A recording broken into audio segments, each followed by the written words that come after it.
Good morning, my loves. How are you? I'm going to start this video by saying I look naked. I'm not. I'm wearing a towel.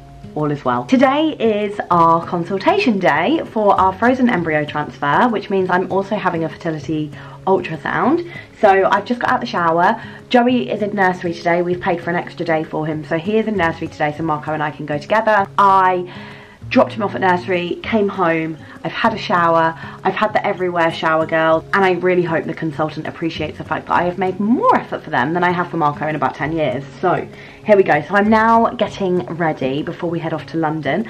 I have just popped on some primer on my face. So I use this one at the moment. It gives like a really nice glowy finish. It's a radiant primer, I believe, yeah, by Rimmel. It's also got loads of my hair stuck to it. Really like it.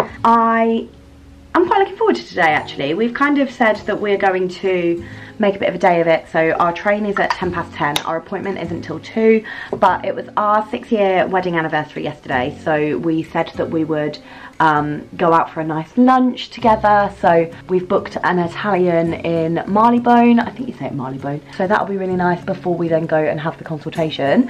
I have also started losing weight again ahead of treatment. Like, treatment has been a big motivation point for me, to be honest, because I'm very much in the mindset of I just want to know that I have done everything that I could possibly do, and I know that they're going to tell me that I'm slightly overweight. I think my BMI is just under 30 at the moment, so that has kind of really, I mean, I say it's motivated me. I've wanted to lose weight for a little while. I put on an awful lot of weight after my laparoscopy, and I found out that I couldn't have children. Since then, since I got married, so in the last kind of 6 years, I'm about 4 stone heavier than I was then. And I completely appreciate, you know, I'm also 6 years older, like I've had a child since then, my body's been through an awful lot with IVF, etc. But I don't look in the mirror and feel happy. So that's one of the big reasons why I'm wanting to do it, but also to aid treatment. I've set myself a target of I want to lose a stone by the 10th of June. Now, I'm actually going away for a couple of days in June without Joey, without Marco. I'm looking forward to it and not looking forward to it in equal measure, and I'm very much like, right, I want to have lost a stone by then, and then my aim is for by August to have lost 2 stone, just over 2 stone, and then, you know, treatment depending, if I'm not pregnant, then by the end of September I want to have lost 3 stone. I do think I was a little bit too thin when I was, I don't know, like there's part of me that really wants to be at a certain goal weight, but I think I'm just going to kind of assess where I am at 3 stone, which is kind of a healthy weight for me, and yeah, it's like very much the range. I think it's more like the top end of the healthy range, and then just kind of see how I feel from there. But I don't want to be like, I don't know, like I'm not in the frame of mind where I want to be really skinny. I just want to look in the mirror and feel good, and at the moment that's not happening. So this week was the first week of being back on my intermittent fasting. I do 16/8, which means I eat during an 8-hour period, so I tend to eat between like 10:30 and 6:30, and then I fast for 16 hours. That seems to really work for me. My biggest problem really is snacking in the evening, whereas this gives me reason to kind of A, not do, but B, eat like more filling, more nutritious meals during the day, and it seems to be really working for me. And I've also not been restricting myself either. Like, I'm calorie counting, but not in the sense that I am trying to eat less than a certain amount.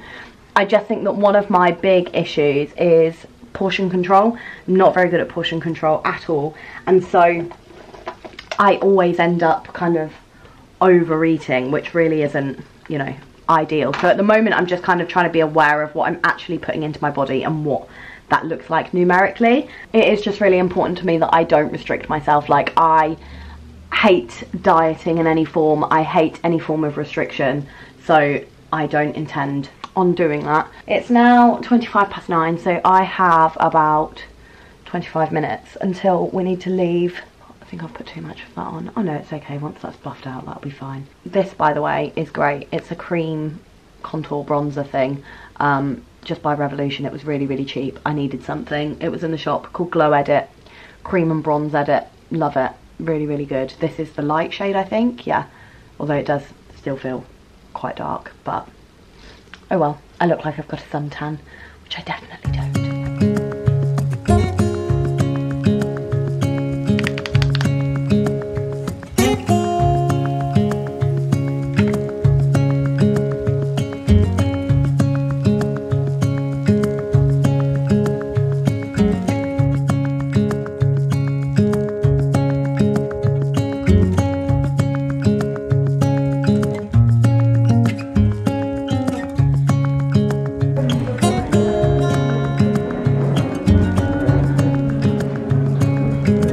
So we've come out for lunch before we've gone to the restaurant, before we've gone to the clinic, and it's an Italian, and our starters have just come. 10 out of 10.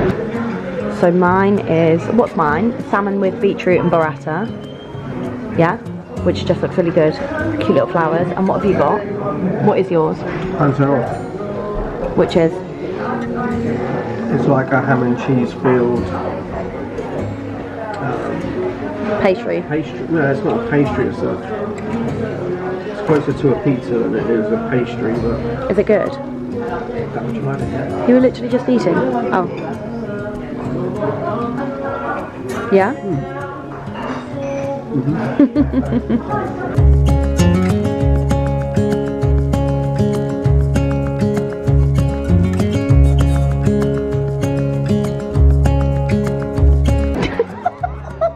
I started recording just so you'd like put your face in it. So what is it? It's duck ravioli with scamorza cheese and breadcrumbs. That looks banging. And then I've got a prawn tagliatelle with courgette, which just looks so good. I'm so excited to try this.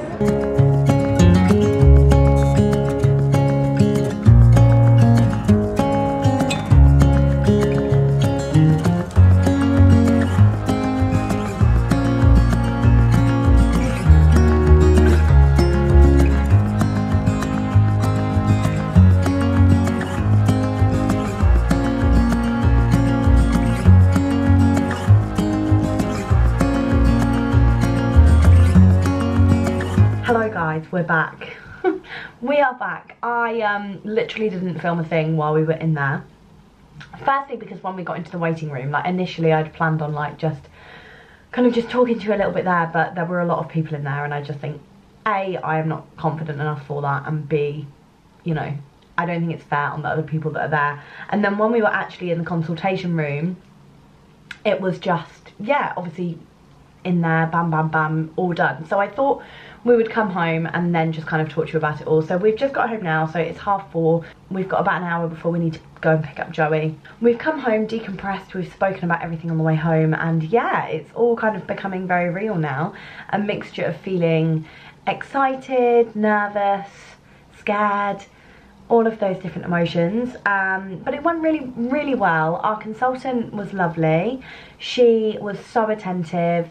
It was the first consultation that I think we'd ever gone into and felt like listened to, understood. Well, no, that's not strictly true. I mean, so because we weren't really sharing like the IVF as we went the last time, I was a bit vague about this and I don't think I ever properly spoke about it on YouTube. I did on Instagram when it happened, but when we had our very first consultation with CRGH, because it was NHS funded, when we had that consultation, it was a video call and things were still done via Zoom and all the rest of it, and the consultation was pretty much the consultant just telling us what the IVF process was and what would happen from, you know, start to finish. And we were like, we know all this, like this isn't our first rodeo, honey, this is, you know, our third go across the course. And we kind of felt really disheartened, really quite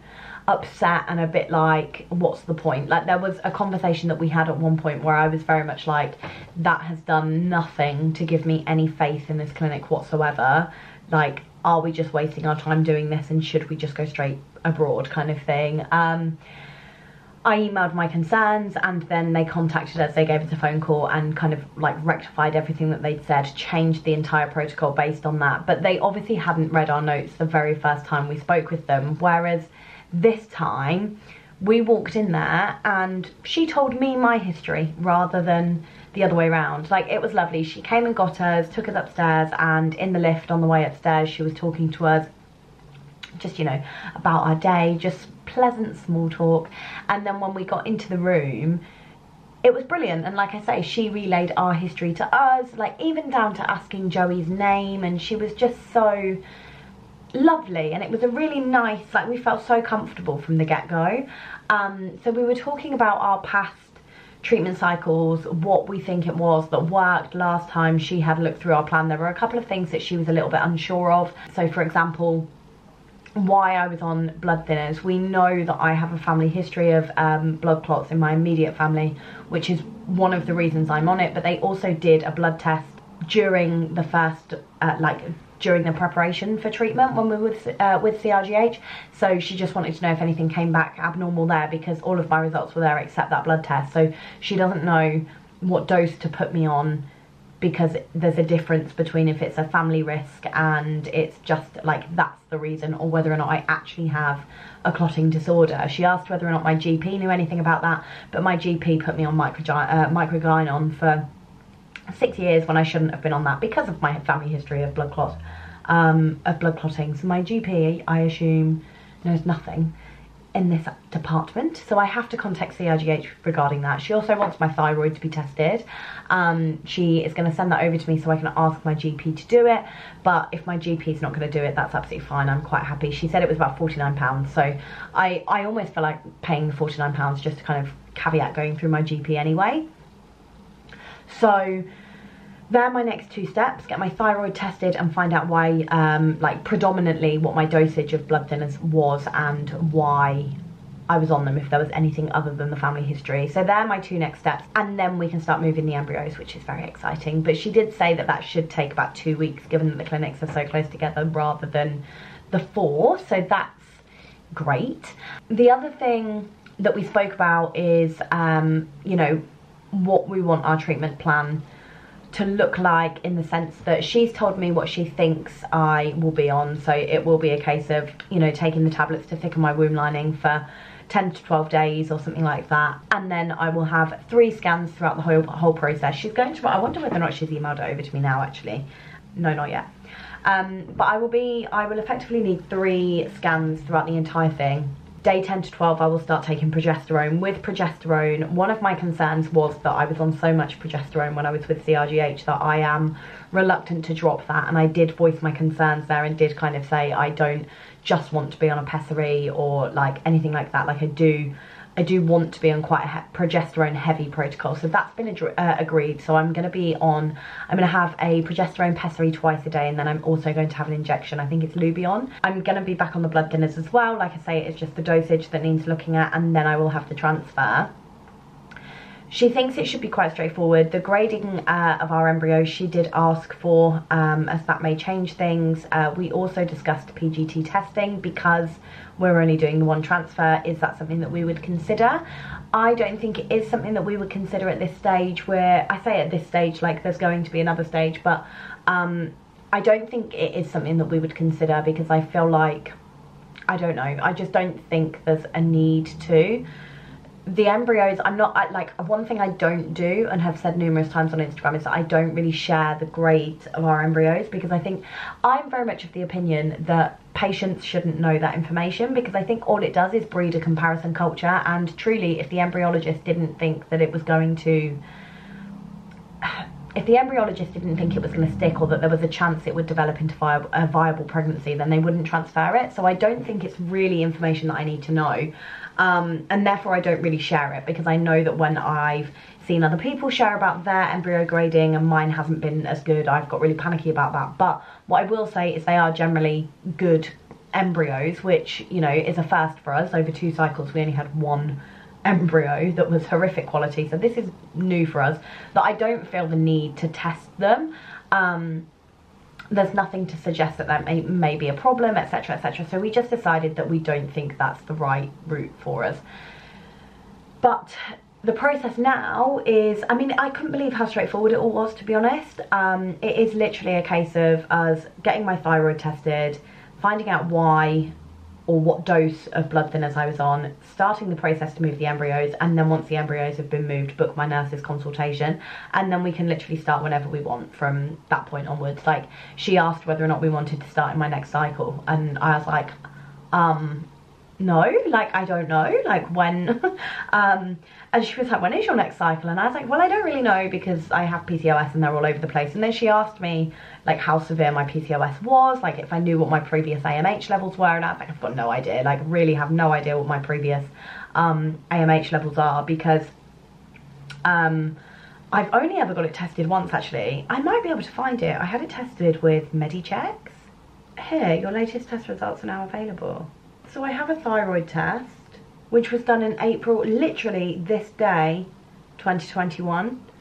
So that's 3 years old, so I imagine that I'm going to need to do that again. Then I also have my AMH, which last time was... It's gone up. How does my AMH go up? So my AMH last time was 28, my AMH today was 31.5. She took one look at my ovaries and went, oh, they're very polycystic. She said, I'm not even going to bother counting the follicles because there's so many. And yeah, so my AMH is 31.5. I didn't realise your AMH could go up. I thought the AMH only went down. I thought it literally went down with age. Have I got more polycystic as I've got older? Who knows? That's very strange. So all of those tests are fine. She was very happy with how everything looked there, but she did the ultrasound and said that, you know, my last cycle was a long cycle. It looks like this is going to be the same with the way that things are looking on day 7. I imagine will be about 6 weeks, like my last one was. I think my last one was actually 7 weeks, so I'm imagining it to be quite a long cycle, but the ball is very much in our court in terms of we can start whenever we want to start, which is great.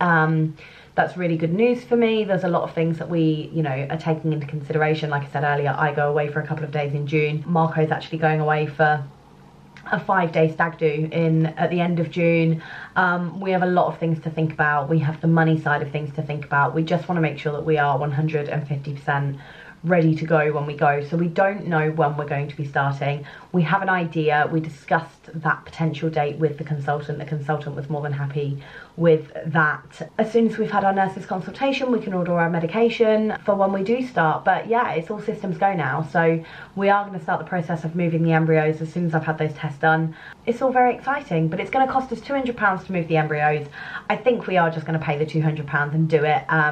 It will cost us like £80 on the train for us to go up there, and then getting an Uber, and all the rest of it to then ship them over. As much as it would potentially save us like £80 to £100, for that peace of mind, I feel like it's not that much to lose.